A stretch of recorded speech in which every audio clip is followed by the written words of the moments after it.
Sebelum melanjutkan, jangan lupa subscribe dulu. Terima kasih. Bab 144 berterus terang tentang masa lalu.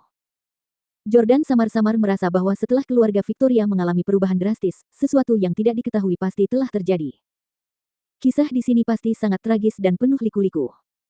Ketika Jordan sudah siap untuk mendengarkan dengan perlahan ceritanya tentang kejadian-kejadian dalam satu dekade terakhir. Yang mengejutkannya, Victoria berkata, ketika saya berusia 20 tahun, saya menjadi simpanan seseorang selama 3 tahun. Kata-katanya tidak diragukan lagi merupakan pukulan besar bagi Jordan. Dia bahkan tidak bisa bereaksi tepat waktu.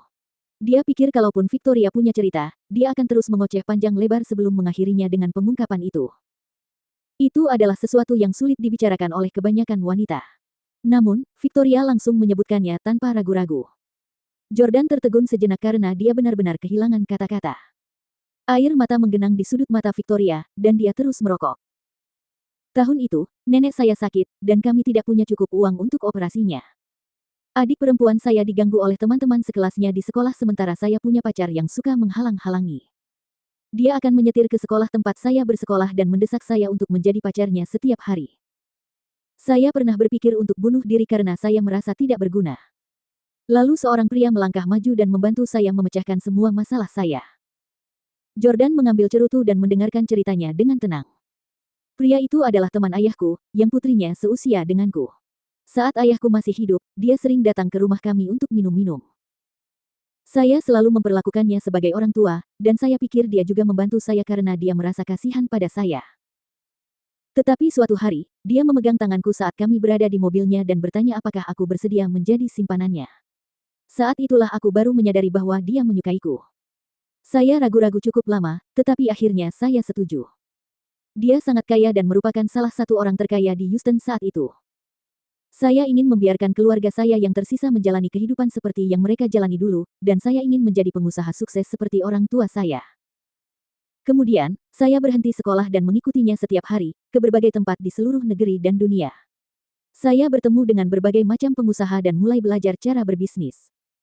Ketika Jordan mendengar ini, dia akhirnya mengerti bagaimana Victoria dapat memikat dan memenangkan hati semua orang kaya di Orlando. Dia telah berurusan dengan para taipan dan pembesar kaya sejak berusia 20 tahun. Dia secara alami tahu bagaimana cara mengendalikan mereka. Victoria melanjutkan ceritanya. Saya menjadi simpanannya selama 3 tahun, dan saya meninggalkannya saat saya berusia 23 tahun untuk pergi ke Orlando sendirian. Saya mulai dari bawah sebagai sekretaris, dan sekarang, saya telah menjadi presiden perusahaan publik. Selama 7 tahun terakhir, aku tidak pernah bertemu lelaki itu lagi, dan aku juga tidak pernah jatuh cinta lagi pada lelaki manapun, percayakah kau padaku? Jordan mendesah dan mengembalikan cerutu itu ke dalam kotak cerutu karena ia tiba-tiba kehilangan keinginan untuk menghisap cerutu. Dia mengambil kotak rokok wanita Victoria dari meja kopi dan mengambil satu. Dia bilang, saya bersedia. Victoria tidak perlu berbohong kepada Jordan atau berpura-pura tidak bersalah di hadapannya. Dia tidak sama dengan Hailey. Jika memang begitu, ia tidak perlu memberitahu Jordan bahwa ia pernah menjadi simpanan orang lain.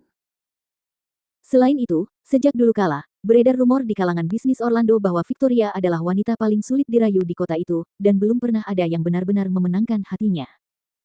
Terima kasih, kata Victoria penuh rasa terima kasih. Kau tahu, aku bukan wanita sempurna lagi, kan? Mungkin sekarang aku wanita hina dan hina di matamu.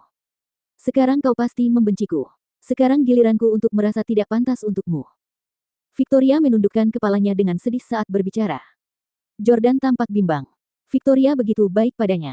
Dia pasti tidak akan membencinya atau meremehkannya hanya karena masalah ini. Jordan bangkit dari sofa, berjalan ke arah Victoria, dan berkata, Victoria, aku tidak membencimu. Kau dipaksa oleh keadaan yang kau alami. Aku tahu kamu wanita yang ambisius, tapi setelah orang tuamu meninggal, kamu tidak punya orang yang bisa kamu andalkan. Dalam masyarakat ini, merupakan tantangan bagi seorang wanita untuk membangun karir yang hebat. Banyak yang akan melawan moral mereka dan melakukan apa saja demi uang. Demi meraih karir yang hebat, banyak pria mengabaikan teman dan mitra bisnis mereka. Beberapa bahkan melakukan hal-hal ilegal dengan cara apapun. Bagaimana seorang wanita miskin yang tidak memiliki latar belakang yang kuat bisa mendapatkan $1 miliar? Ini sungguh terlalu sulit. Jordan mengambil selembar tisu dan menyeka air mata di wajahnya. Jordan tidak ingin mengungkit masa lalunya yang menyedihkan lagi dan bertanya, Victoria, kamu bergabung dengan masyarakat pada usia 20 tahun, dan kamu telah bertemu dengan berbagai anggota kalangan atas. Selama dekade terakhir, kamu seharusnya telah melihat banyak pemuda yang luar biasa dan kompeten. Saya lebih muda darimu, dan saya hampir tidak mencapai banyak hal dalam hidup. Paling banter, saya memiliki keluarga kaya, tetapi itu sudah masa lalu. Mengapa kamu menyukaiku? Jordan penasaran. Apa sebenarnya yang disukai Victoria dari pria? Jika Jordan masih menjadi presiden S Corporation, dia pasti bisa mengerti. Bagaimanapun, Victoria adalah bawahannya saat itu, dan merupakan hal yang wajar bagi bawahan untuk memiliki kekaguman dan penghargaan terhadap atasan mereka. Beberapa wanita menyukai pria yang dapat mengendalikan mereka. Namun, Jordan kini tidak memiliki apa-apa lagi. Mungkinkah itu karena ketampanannya? Itu akan lebih konyol lagi. Bagi seorang wanita berusia 30 tahun, penampilan dan rupa seorang pria mungkin hampir tidak penting. Victoria jelas seorang wanita yang memiliki persyaratan khusus untuk penampilan pasangannya, tetapi itu jelas bukan prioritasnya. Victoria menatap Jordan, dan kesuraman di matanya seakan menghilang seketika. Sebaliknya, tatapannya kini hangat dan penuh kasih sayang. Sebenarnya, saat pertama kali melihatmu, aku merasa kamu sangat berbeda. Apakah kamu masih ingat? Dulu, saat pesta ulang tahun Nenek Hailey, semua pengusaha di Orlando bersumpah untuk menghentikan semua sumber penghidupanku. Saat itu, aku merasa bahwa kamu, anak muda, begitu menyedihkan. Aku jadi teringat betapa sedih dan kesepiannya aku 10 tahun yang lalu. Jordan tersenyum dan berkata, jadi, pada saat itu, semua tamu lainnya memboikotku, dan kamu adalah satu-satunya yang memberiku kesempatan. Victoria tersenyum dan mengangguk. Kudengar Herman Camden telah mengirim petarung profesional untuk mencarimu, tetapi mereka semua dikalahkan olehmu. Saat itu, aku tahu kau tidak bisa menjadi orang yang tidak berguna seperti yang dikatakan semua orang. Setidaknya, kau berhasil dalam bertarung. Jordan bertanya dengan rasa bersalah, kau sebut itu kesuksesan. Itu hanya perjuangan. Victoria menggelengkan kepalanya dan berkata, setelah berusia 20 tahun, saya secara khusus belajar taekwondo. Apapun yang Anda lakukan, saya tahu bahwa diperlukan banyak usaha, keringat, dan kegigihan yang tidak dapat ditanggung oleh orang biasa untuk meraih kesuksesan. Aku tahu karena kamu bisa mengalahkan petarung profesional, kamu pasti sudah berlatih keras. Karena kamu bisa tekun melakukan sesuatu dengan baik, kamu pasti bukan orang yang tidak berguna, tapi orang yang luar biasa. Jordan memandang Victoria dari sudut pandang yang berbeda. Memang, Jordan adalah seorang praktisi bela diri. Setelah itu, ia pergi berlatih dengan atlet profesional dan pergi ke medan perang untuk berlatih.